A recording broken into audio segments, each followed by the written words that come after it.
my beloved Boss Mike Cervera. Puntahan natin mga kababayan, ito hong mga sinasabi ho ni Digong noon pagdating ho dito sa napaka-controversial ngayong usapin. Itong flood control project mga kababayan. Ito na, pasok. Mga kababayan. Pakinggan nyo iring video na ito Kasi mga kababayan, napakinggan ko ho ito kanina. Mukhang tama ho mga kababayan. Sumasakto ho mga kababayan Oo, Pakinggan nyo maigi ito bago natin puntahan si Roque na pikon kay Attorney Claire Castro Ito na mga kababayan, pasok! Ngayon, pag-usapan natin ang korupsyon sa DPWH, ghost projects at flood control. Itong mga tuta ay double standards. Ngayon ay binabati ko sila ang ating presidente at lagi nilang sinasabi na, Bongbong Marcos, 3 years ka na, bakit ngayon mo palang iniintindi ang issue na to? At oo nga, lagi nilang sinasabi yan. Kung hindi naman lagi din nilang sinasabi na ang mga ginagawa ng ating presidente ay puro pakitang tao lamang. Oo nga daw, pakitang tao lang yan. Lagi nilang propaganda kay Pangulo. Ito ang problema. Itong mga duta ay double standards. Akala mo, kaninang alas 3 lang na madaling araw ipinanganak. Kaya nga, parang mga kababayan Parang kapapanganak lang, Alam nyo mga kababayan ko, itong mga sabagay, sanay na tayo, Itong mga DDS, mga kababayan.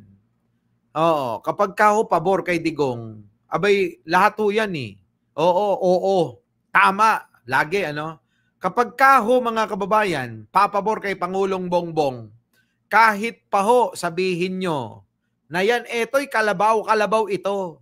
Abay, mga kababayan, ang tingin ng mga yan palaka makakambing Ito, kalabaw ito, hindi. Kabayo yan. Mga kababayan, Kalabaw. Kalabaw nga Alam na natin kalabaw. Alam din nilang kalabaw. Ipipilit pa rin nila. Kahit na talagang alam na nila yung katotohanan, kalabaw yan, ipipilit nila kabayo. Grabe, mga kababayan ko. Ganon katindi mga tama ng mga yan. Tuloy. Alam mo, walang nangyaring matinding korupsyon sa panahon ng Tatay Digong nila. Pero wag ka, ang totoong nagpapakitang tao at ang totoong walang nagawa pagdating sa korupsyon ay si Duterte. Ayaw ninyo maniwala. Wes, panoorin ninyo ang video na ito. Ayan, mga kababayan, ayaw nyo maniwala. Nanoon pa. Boss Mike, meron daw bantang pabagsakin ng Pangulo natin. Napanood ko kay Koy. Matagal na hunan nilang plano yan. Oo, Norwil, abayon. Yung planong pabagsakin ng gobyerno, sabi ko nga sa inyo, 2 buwan pa lang si Pangulo na nananalo bilang Pangulo ng bansang ito, plano na ho nilang pabagsakin. Ano po? Sige, tuloy. Ito, pakinggan nyo si Digong. Ang DPWH, ang pinaka-racket dyan is yung ghost project. Kita nyo mga kababayan ko, noon pa man alam niya na ang mga racket daw ho dyan sa DPWH ay, mga kababayan, ghost project. Alam ho na itong matandang hukluban na to, pero wala hong ginawa Walang ginawa, walang binisto, walang napanagot. Ano po, mga kababayan ko? Wala! To, panoorin nyo. So walang delivery ghost project. Marami yan. Karamihan yan, it's the regional director. Ipapalabas nila na may project ito, but wala. So the best way is to conduct an audit of those projects. Dapat. Ganon, Dapat lang ho, mga kababayan ko, unahin natin si Pulong. Kasi nauna na ho yan, mga kababayan, na nagkaroon ng issue, nagkaroon ng 51 billion mahigit. Nagagamitin daw na flood control sa may Davao. Pero mga kababayan ko, wala naman hong nangyayari. At tila, mga kababayan, yung baha sa Davao, patindi ng patindi. Digong, yung anak mo, dapat unahin, Pakisabi nga kay Marcoleta, isama saan? Sa investigasyon siya. Kasi mga kababayan, nananahimik si Pulong Nandun lang sa dahig, mga kababayan, papasyal-pasyal lang din. Ano po? Papasyal-pasyal lang din, ito hong si Pulong, kasama ho yung vice presidente nating walang silbi. Oo, mga kababayan, ano? Tuloy. To determine if they are ghost projects or not. And I think they are plenty. And I dare say that ang pinakamarami siguro matanggal would be from DPWH. I really intend to clean. Ayan mga kababayan ko. Grabe na. Ay, alam niya naman eh. Alam niya na ho mga kababayan. Pero nga ho, mga kababayan ko, ano hong ginawa ni Digong? Ito yung sinasabi ko sa inyo mga kababayan, na walang ginawa ito kundi daldal lang ng daldal. Pero iba ho yung ginagawa niya sa sinasabi niya. Alam niyo ho yun? Ganyan ho si Digong. Iba yung ginagawa sa sinasabi. Ano po? Naku mga kababayan ko, kapag ka ho inyong tititigan, pag-aaralang maigi, yung pong bawat mga reaksyon, galaw, kilos, sinasabi ng matandang ito, mga kababayan ko, dun nyo malalaman at mapagtatanto yung aking gustong ibig sabihin sa inyo. Ano po? Nakakakulo ng dugo yan. Kaya nga, ako nga, hindi ko kaya makayanan na makita ng matagal tong itsuran to eh. Di po ba? Yan eh, sinasabi. Yung mga flood control eka, dyan, mabilis daw. Ang mangurakot, yun, ginawa ng anak niya, mga kababayan. Nangurakot sa flood control project. Kumuha ng 51 billion. Ito, matindi, mga kababayan. Lagi kong sinasabi ito. Kinuha ho yung pera sa panahon na hirap ang sambayanan. Dumaranas ng pandemya, hindi nakakalabas ng bahay, hindi nakakapagtrabaho, hindi alam kung saan kukuha ng kakainin ng pamilya. Kasi nga mga kababayan ko, nung panahon na yan, lahat sarado. Pero si Digong, yung pamilya niyan, matindi yung ginawa na pagkuha ng pera. 'Di ba mga kababayan ko? Tingnan niyo si Pulong.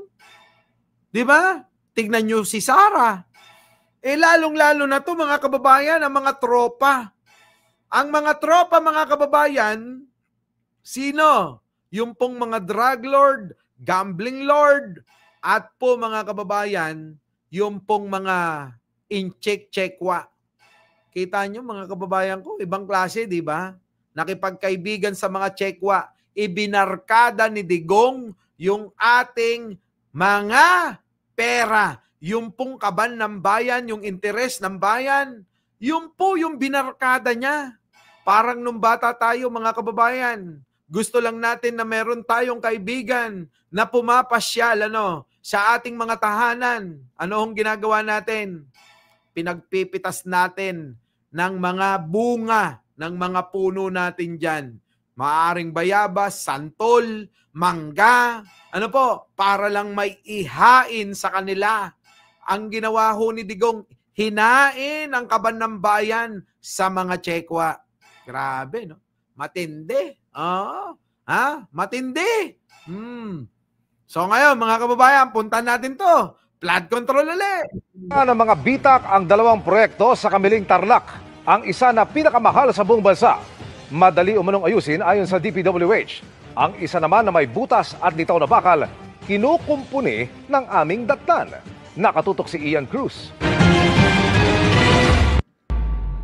Kita nyo mga kababayan ko, wala hong talagang mainit ho itong usapin na to. Buti na lang ho talaga si Pangulo. Ibinisto ito at iniimbestigan Hindi ko katulad ni Digong nagsalita-salita lang pero wala naman hong ginawa. Wala hong kilos, mga kababayan. Walang pinarusahan. Sana naman sa panahon ni Pangulo, sabi ko nga sana may maparusahan dito. May mga butas sa ilalim, litaw na bakal, at mabilis masira kapag tinatapakan. Ganito ang nakita naming kalagayan ng flood control project na ito sa Kamiling Tarlac. Grabe, malapit sa amin to mga kababayan ko. Kamiling. Kasunod niyan, Bayambang na, Pangasinan na, di po ba? Yun ho mga kababayan, sabi ko nga sa inyo, dyan sa mga lugar na yan, kung ikukumpara nyo ho, yung pong mga flood control, yung mga dike na pinagagawa ni Pangulong Ferdinand Marcos Sr., makikita nyo pa buong-buo pa rin mga kababayan eh. Oo. Sing tigas ho ng ulo ni Digong eh, mga kababayan. Yung pong mga proyekto ni Pangulong Ferdinand Marcos Sr., sing tigas ng ulo ni Digong at ni Buday, oo. At ni Sara Duterte, ganun. Oh, pero eto, kita nyo naman, no? Grabe, no? Parang choke. Parang hollow block, ano? Oo, parang walang halong simento, mga kababayan, ano? Grabe, matindi. Hindi na ho sila nakukonsensya. Oo, hindi ho sila nakukonsensya. Nang puntahan namin kahapon. 2 taon lamang ang lumipas matapos ngang simulang gawin yung floodway dito sa lugar na ito. Pero makikita nga po natin, may mga uka na matapos yung malalakas na agos dahil nga sa sunod na mga bagyo. At ito, wala po tayong ka-effort dyan. Natatanggal po yung konkreto na sinemento nila rito. At ayon nga sa mga residente, nangangamba sila na baka kapag tumagal pa at napabayaan ito, baka tuluyang gumuho yung proyektong ito. Kita nyo mga kababayan, tulad ho niyan, mga kababayan ko, puro palpak talaga. Oo. Tanker row pala, Boss Mike. Batang pasabay. Di ba? Matitigas talaga mga mukha eh, mga walang ya. Tingnan nyo po ito, isa pa. Nakikita niyo po yung DPWH. Nakikita nyo yung DPWH, mga kababayan. Nandito po ngayon. Nandyan daw. So ang ginagawa po nila ay yung mga truck po na yan ay pinapatungan lang po nila ng semento. Naku, tapal-tapal, nagbaban-aid mga kababayan. Oo, bumaban-aid ho. Ito hong mga taga DPWH, kailangan pa talagang magalit ni Pangulo. Oo. Tignan nyo mga kababayan ko. Bakit hindi sa mga kontraktor nyo ipagawa yan? Hindi ba kayo nagtataka bakit yung DPWH ang gumagawa niyan? Hindi ba dapat pabalikan sa kung sino yung kontraktor niyan, mga kababayan? Grabe. Oo, kakapal talaga ng mga mukha nito. Siguro, syempre, kumita ng matindi itong mga direktor at mga district engineer, Kaya mga kababayan, hindi na nila maibato pa sa kung sino yung kontraktor niyan, mga kababayan. Oo. Marina, congratulations po that you belong to the big B. Opo, thank you po. Tuloy. Ayan. Grabe, Tignan nyo naman. Tapal-tapal lang. Parang band-aid ang solusyon nila, mga kababayan. Kung isang ulan lang ho yan, mga kababayan, malamang Wisely Mateo, Sinaida Sullivan, Papa Ronnie, Raimundo Abon, wala na ulito, Jay Sales. Di ba, Gemma Garais? Wala na.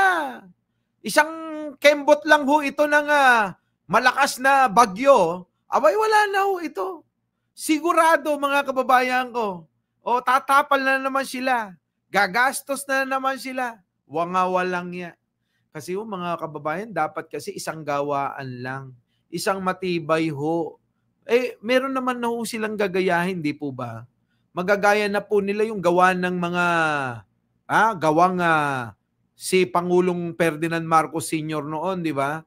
Isang gawaan lang, mga kababayan, Abay, napakagaling, napakaganda, napakatibay. Di po ba? Pero ito, tingnan nyo, 2 taon pa lang ang nakakalipas, giray-giray. Ang ginagawa, sa tingin po nila, kapag po tumaas yung tubig ay hindi po masasira. Parang regla daw na may tapal. Iba naman yun, huy, easy. Yan. Yung mga po ng Grabe, DPWH dito sa... Walang yan, mga kababayan. Alam nyo kung ano yung nilalagay?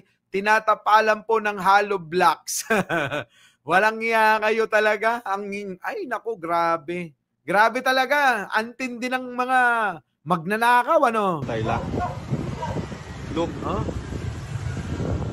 Tapal-tapal lang, Epoxy lang, mga kababayan ko. Anong klaseng trabaho ito? Our beloved Boss Mike